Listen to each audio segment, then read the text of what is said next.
যারা আমরা খ্রিস্টপ্রভু যিশুতে চলি, আমাদের মধ্যে প্রেম, শান্তি, ধৈর্য, মাধুর্যতা, দীর্ঘ সহিষ্ণুতা এবং একে অপরের প্রতি মঙ্গল চিন্তা করা ও প্রেম করা সর্বশ্রেষ্ঠ প্রধান কর্তব্য। আজ আমরা খ্রিস্টের দাস।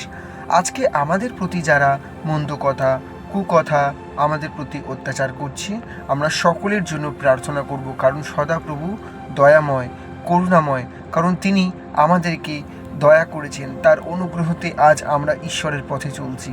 ঠিক এরকম আমরা যেন প্রার্থনা করি সেই সকল আত্মাদের জন্য যারা হারিয়ে গেছে, কারণ ঈশ্বর চান যে সকলে তার কাছে ফিরে আসুক, কেউ যেন হারিয়ে না যাক।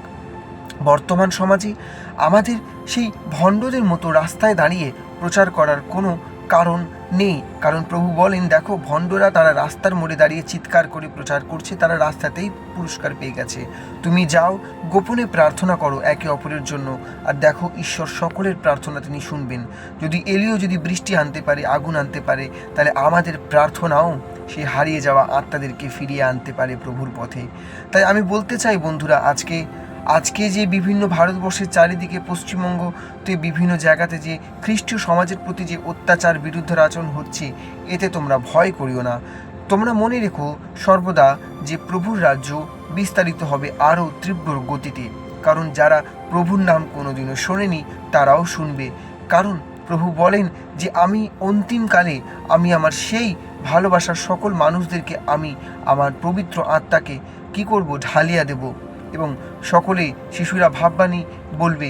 তাহলে বন্ধুরা, আজকে তোমরা বলো, ঈশ্বর আমাদের অনেক প্রেম করেন বর্তমান দিনে। আর আমি একটা কথা বলতে চাই, যিনি পবিত্র আত্মাতে জন্মগ্রহণ করেছিলেন মরিয়মের গর্ভে, এবং তিনি আমাদের প্রিয় প্রভু যীশু খ্রিস্ট, যার মাধ্যমে আমরা পাপ থেকে পরিত্রাণ পেয়েছি। আজকে বহু মানুষ তারা নিজেদের শিক্ষাকে সব থেকে সর্বশ্রেষ্ঠ শিক্ষা বলে মনে করে। আমি মনে করি জাগতিক শিক্ষা প্রত্যেকটা মানুষের কাছে তুচ্ছ বলে মনে হোক, যেমন আমি আমার নিজের দেহকে তুচ্ছ বলে মনে করি।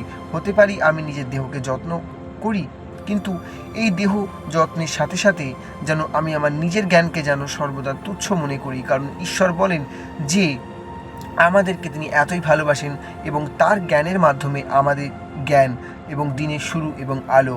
যখন আমরা বেরোই তখন আমাদের দিনের পরিকল্পনা শুরু থেকে শেষ অবধি আমি আমার সদাপ্রভুর হাতে অর্পণ করি, এবং তোমরাও করো বন্ধুরা, তাই তো বন্ধুরা? কারণ তিনি রাজাদের রাজা, প্রভুদের প্রভু, প্রভু যীশু খ্রিস্ট আমাদেরকে ভালোবাসেন।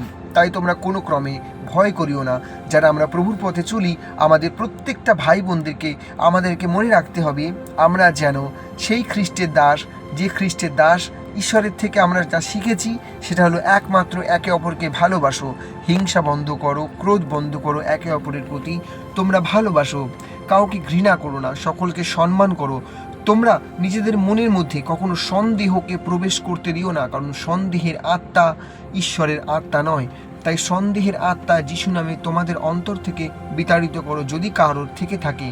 কারণ সন্দেহ ঈশ্বর হইতে আসে না, সন্দেহ শত্রু হইতে আসে। তাই বন্ধুরা, সর্বদা মনে রেখো, কারণ বাক্য বলে, আদিতে ছিল কি বাক্য জলের ওপর ভাসছিল, এবং সেই বাক্য মূর্তিমান হইল, যীশুখ্রিস্ট দেহে এলো, এবং তিনি আমাদেরকে কি দিলেন? বাক্য দিলেন। তাই বন্ধুরা, যীশুখ্রিস্ট আমাদেরকে অনেক ভালোবাসেন, এবং তার বাক্য যখন আমরা প্রতিদিন অধ্যয়ন করব, ততদিন আমরা জীবিত থাকব।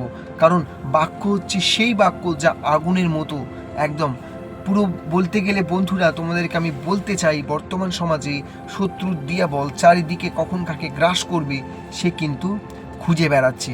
কারণ তারা গ্রাস করতে পারে তাদের মুখের কথা দিয়ে, কারণ যে ঈশ্বর বলেন, যেবেই আছে জন্ম, যেবেই আছে মৃত্যু। এমনটা না হোক তুমি শয়তানের সেই কবলে পড়ে যাও, যে খাঁচার বন্দিতে তুমি আগে ছিলে, এবং ঈশ্বর তোমায় মুক্ত করেছে, আবার তুমি সেই খাঁচার বন্দিতে যেন চলে না যাও, কারণ সময় সন্নিকটে। তাই প্রতিদিন বাক্যকে পড়তে হবে।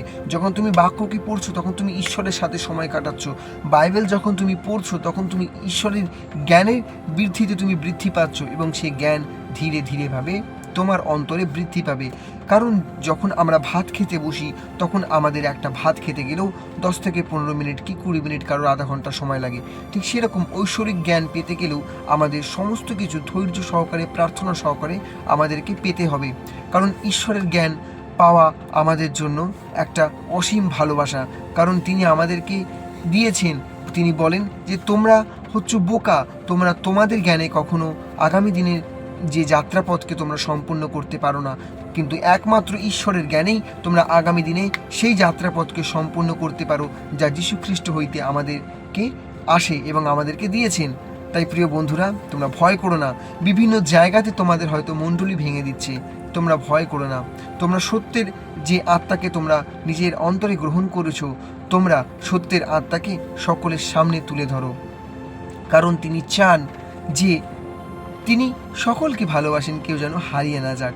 বর্তমান সমাজকালে অনেক মানুষ তারা পুরনো ইতিহাসকে তারা টানে, তারা পরম্পরাকে তারা ভালোবাসে, কিন্তু তারা তাকে ভালোবাসে না যিনি আমাদের সৃষ্টি করেছেন, সৃষ্টিকর্তা। তাই বন্ধুরা, আমি বলতে চাই, সৃষ্টিকর্তাকে ভালোবাসা আমাদের প্রথম কর্তব্য, এবং যিনি আমাদের জন্য মরলেন ক্রুশে, কারণ আমাদের পাপের জন্য মরলেন এবং আমাদের পাপ থেকে তিনি উদ্ধার করলেন। তাহলে ভাবো, সেই রক্ত যে এত তিনি ঝরালেন, এবং তার সকল ক্ষত দ্বারা আজ আমরা সুস্থতা, আরোগ্যতা লাভ করি বিশ্বাসের মাধ্যমে। বন্ধুরা, বিশ্বাস, the believe, the word, the 7 word is the very important in your life. So change your life. So first of all, your faith and wait and watch and pray is the very important. So my dear friend, today I talk to with you.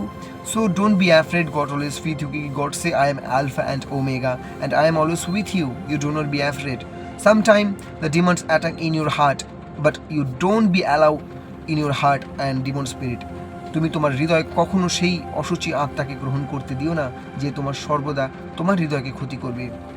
এবং তুমি সর্বদা পবিত্র হতে শেখো। ঈশ্বর বলে, তোরা পবিত্র হতে শেখো যারা আমরা খ্রিস্টপথে চলি। আজকে বর্তমান দিনে তোমরা দেখছো বিভিন্ন জায়গাতে যে তারা আমাদের প্রতি অত্যাচার করছে। হ্যাঁ বন্ধুরা, অত্যাচার করলেও আমরা সকলের জন্য প্রার্থনা করবো। ইম্মানুয়েল, জয় যিশু।